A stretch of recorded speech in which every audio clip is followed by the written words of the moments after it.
If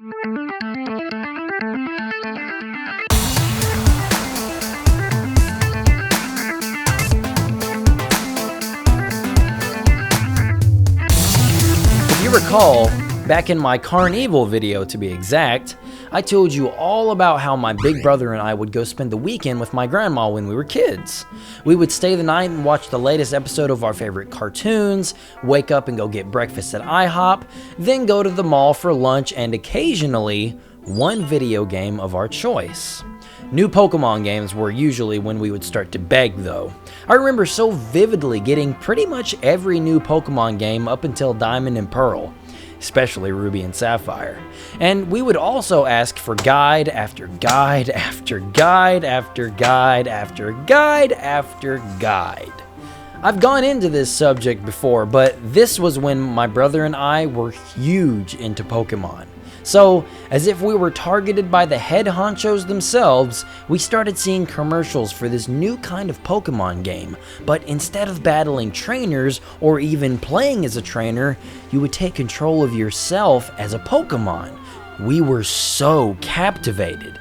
They even had this awesome animated special that aired on Cartoon Network to get kids hyped for the game, and man, it worked. We had convinced our grandma to pre-order both versions of the game for us. My brother had Red on the GBA, and I was the proud owner of Blue on my DS.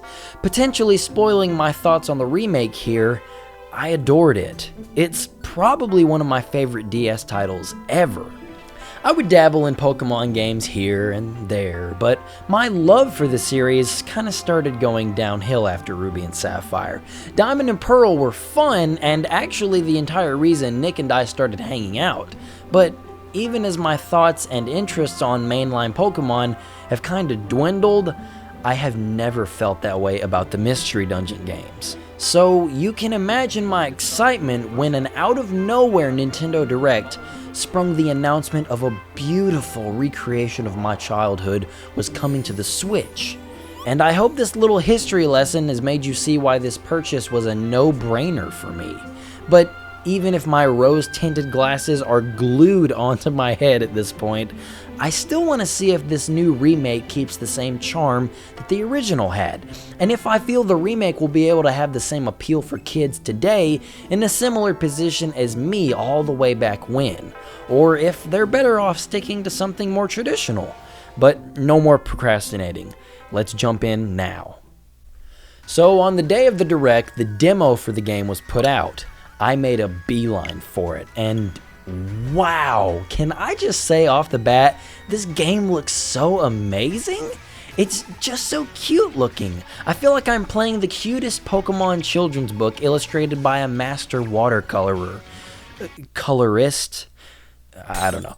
I wish that the game's frame rate could be a bit more consistent. It tries to run at 60 but has quite a bit of trouble keeping up to that goal when battles start to ramp up. But even still, it looks amazing.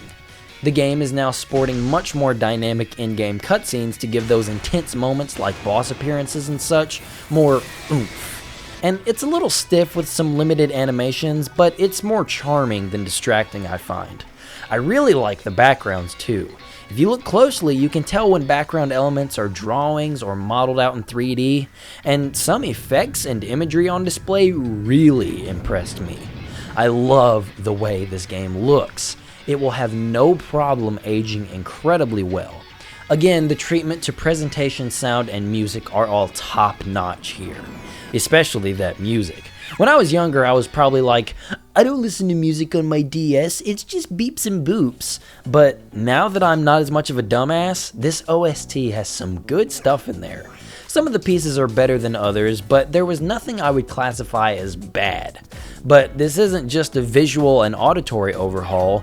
There are some major changes to some very important things that veteran rescue teams will pick up on. And the first major one to hit me was with the battle system. For those of you who have never played a Mystery Dungeon title, allow me to explain the key differences. One day you wake up and discover you, a human, have been turned into a Pokemon. So you have to take battling matters into your own hands. You won't be completely lost if you're a traditional Poke veteran here and jump in. You still fight other mons to level up, increase your stats, and learn more moves. Only being able to know 4 of them at a time still applies for every member of your party though. Yes, a party. You begin your journey by answering a brief questionnaire that matches you with a Pokemon based on your answers. But in the later games, you could just pick your Pokemon if you didn't like the one you were paired with, and I never liked that inclusion. I always thought that was part of the fun, and if it meant that much to you, just go look up an answer key online or something. But after that, you get to choose who your partner is, and eventually you're able to recruit wild Pokemon as well, leveling up and training them all to make a more effective team to take on the game's namesake. Mystery Dungeons. Exploration and Survival is the name of the game here. These procedurally generated multi-level dungeons are the real meat of the adventure. Your job as a rescue team is to traverse these gauntlets to rescue Pokemon. You'll need to keep your wits about you on each floor while looking for a staircase that will advance you further into the dungeon. They're crawling with lots of things, but most notably, hostile Pokemon. The game is still turn-based and also operates on a grid system. It's pretty similar to another game we used to play at the time called Heroes of Might and Magic, for the 4 of you that know that series. So every step, every move, every healing item used, every rock thrown takes a turn. Now, battles will take some different types of strategy if you're coming into this new. You still have to practice good type matching and stuff like that, yeah, it is Pokemon after all, but given the exploratory nature of this game, you'll be fighting enemy after enemy after enemy, sometimes without breaks, so you have to give yourself advantages when you can. Maybe you reposition the enemy so some of your teammates can get a hit before he even has a chance to attack you. Because some attacks are physical and have to be used right next to the opponent to deal damage. Some attacks are projectiles that can have a short range and travel around tight corners, or maybe even snipe enemies from across the room. Some hit multiple times and can really do some damage. And later on, some hit every enemy in the current room. Maybe you use one of your many thrown items to hit an enemy on their walk towards you. It's so interesting, and you'll probably hear this again before the end of the video, but I forgot how much I love the Mystery Dungeon setup. Giving your teammates moves that complement your own to set up combos to take down tough enemies is so satisfying. It's so engaging too, to perfect my team and prepare our toolbox before each mission, and your toolbox can end up saving your life. The colorful range of defensive, offensive, and exploratory items you can find in this game is one of the best parts. There are a variety of foods like apples to eat in order to keep your belly full, or your health will start to drain incredibly fast. There are the previously mentioned throwing items like certain stones that do fixed amounts of damage. There are a variety of seeds like blast seeds that do damage to the enemy in front of you when you eat them. There are revive seeds that bring you back up after you've fallen, or some that give status effects to enemies after you throw them. There are many different types of orbs that are perfect for getting you out of a tough situation, item collection, or buffing your party to make the journey a little easier. Or maybe it's as quirky as a link box that can link as many or as few moves together as you want to use them all in one turn. There are so many more too, and they're all as useful and creative as the last. There are so many little nuances and other things that I have to skim over because I'd be here gushing all day. But the combat is my kind of simple to pick up and challenging to master, especially for an RPG. Now for the differences I've noticed in this remake. In the previous games, even up to Super Mystery Dungeon, every Pokemon had a basic attack move. A move that was a standard physical attack that didn't use any of your 4 moves PP. This was because most of your moves didn't have many uses. They weren't meant to be an every encounter type of attack. They were something you saved for those enemies that gave you trouble, or one of the many imposing bosses. But in DX, you do not have that basic attack. You do have much more PP for all of your moves, however. I only found myself really running out of PP late in the game, more on that shortly, but it's not that big of a change because you really do have so many attacks to spare. But I did find a few opportunities where I would have rather conserve a move because the enemy was already really low on health. The worst omission, however, is the time pass. In the original, you could hold down the A and B button and you would rapidly forfeit your turns. And since you constantly regenerate health, you could recover some health if you had just found the exit and had a second to spare. But it's completely missing here, and I cannot understand why. Granted, it's the kind of ability that you'd only miss if you knew about its existence, but I'm still confused on that. And I don't want to say that this game is entirely luck-based, because that would just be untrue, but there are lots of little elements that have to do with being lucky. Sometimes your party members will just use a move twice out of nowhere, and it's nice when it happens, but it's weird. And there are now these rare qualities that are immensely helpful. They are sometimes acquired after feeding a Pokemon these items called gummies that had a very different purpose in the original game. But in the remake, they give each Pokemon a unique ability that can be something as small as making you recover a move's PP every few turns, or they could be incredible like getting a full belly regardless of what you eat, or improved likelihood for recruiting Pokemon depending on the number of your party. Because,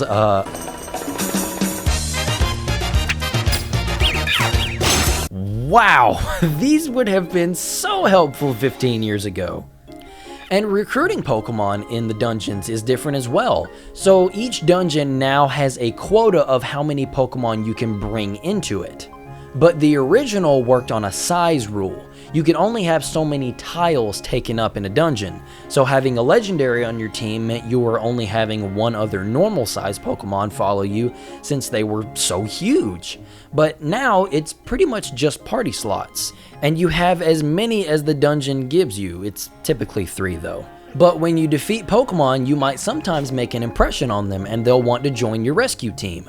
This is great because you can have an absurd amount of Pokemon walking around with you, and it can make some early boss fights a total breeze when they're getting dogpiled by all of your new friends. And what makes it even better is that you get a nice chunk of change from each one of them once you finish the dungeon. Of course, that is if you don't ask them to join you. You can actually find some Pokemon on random floors just passed out, and if you give them an apple, they'll join your team.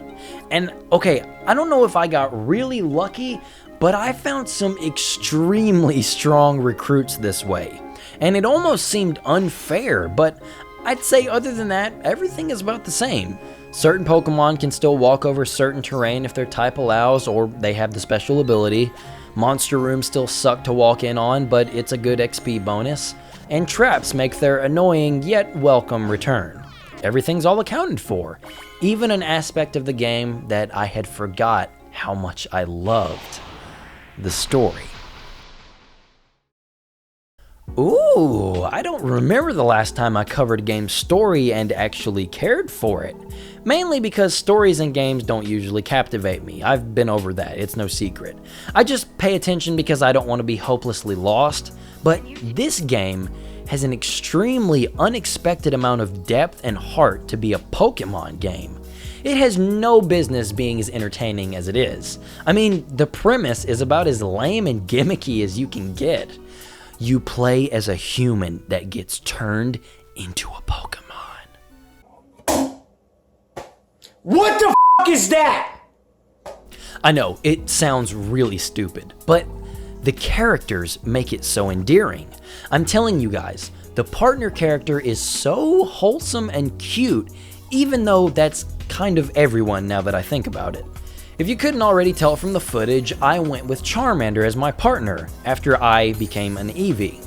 But the partner finds you in the woods, and from there you two go off and rescue someone in need, which kicks off the events of the game and ignites a fire in both of your hearts to start a rescue team.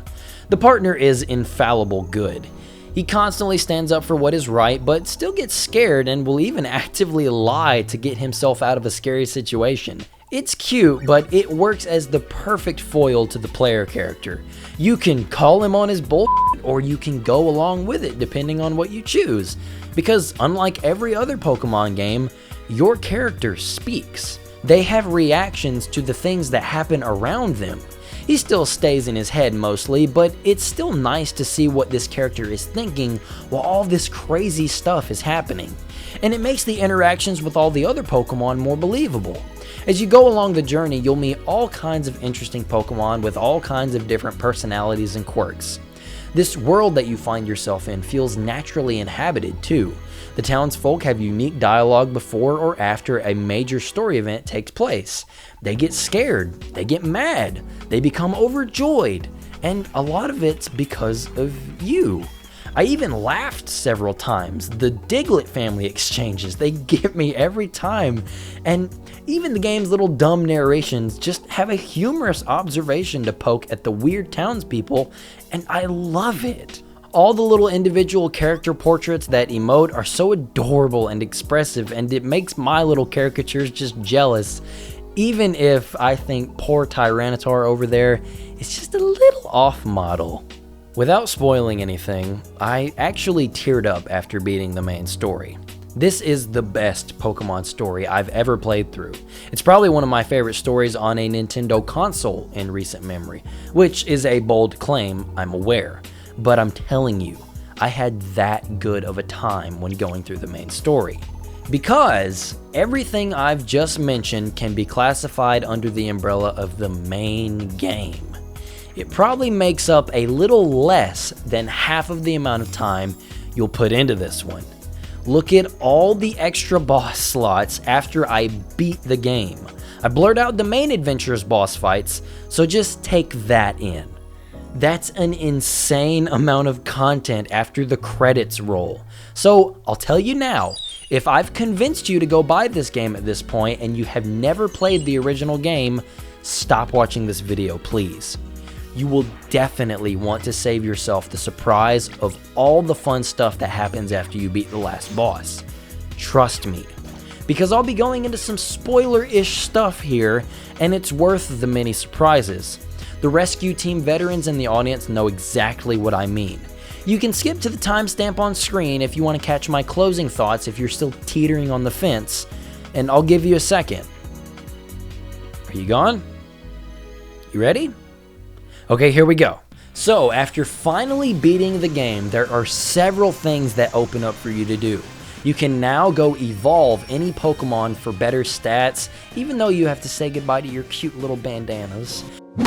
And evolution has been streamlined in some ways. I'm not sure that I like though. So now, if you're lucky enough to have a branching evolution tree like I was with Eevee, you have to gather evolution crystals. And after you've met the quota, you can just choose your preferred evolution from the list. I like that you have so many options, but I think it takes away from the hunt a little bit. You know, like finding a water stone or a fire stone or so on and so forth. It's not a huge deal. But oh my Lanta, so many more dungeons. Not only do you have rematches with the main game's bosses and you can recruit them, much easier here than in the original game I might add, but also several new bosses like Kyogre that mega evolves. This happens when a Pokemon enters an awakened state. And in these new, more difficult dungeons, having those larger parties that gang up on bosses and stuff like that I mentioned, it's much more dangerous. When any random Pokemon defeats someone on your team, they become awakened. They basically get a big power boost, but if they're able to Mega Evolve, they'll do that instead. Your team can actually do this with an Awakening Seed, it's just a little tough to find them and it's not really worth it. This, along with much more spacious floors and longer than usual dungeons, make the post-game not for the faint of heart. You will need to take advantage of this special dungeon that I found is basically a handicap the game gives you when you've had your ass kicked. It's a super short dungeon with Reviver Seeds and Reviver Orbs everywhere, so you can stock back up and try again. You have to take care of enemies quickly at this point because they can kill you and your whole team in one shot with these super room clearing moves. And the higher you go in the dungeon, the more enemies have these moves that will ruin your day. I want to say it feels like poor design when it's quite literally impossible to beat these super bosses without a large amount of Reviver Seeds in your inventory, but I think it still requires a good bit of strategy and planning on when to use those items since they have different effects. There are also extra story elements that are expanded upon in this part of the game.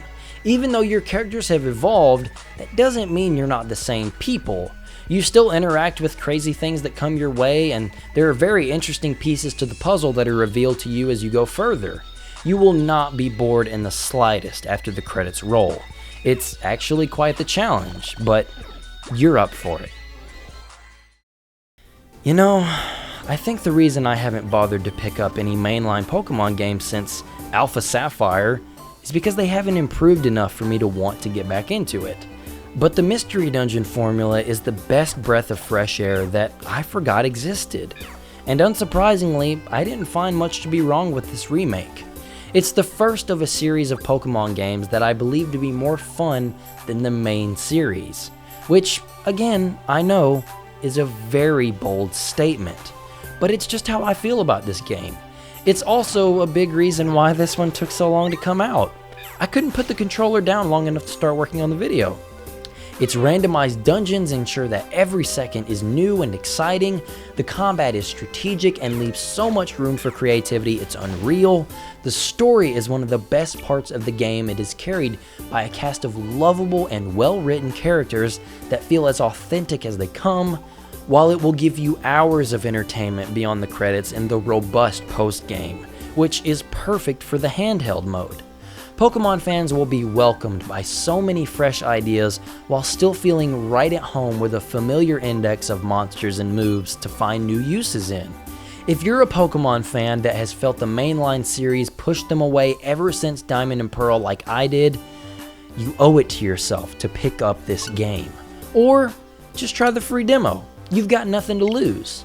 But anyway, I appreciate you for watching. So thanks for stopping by and have a great day.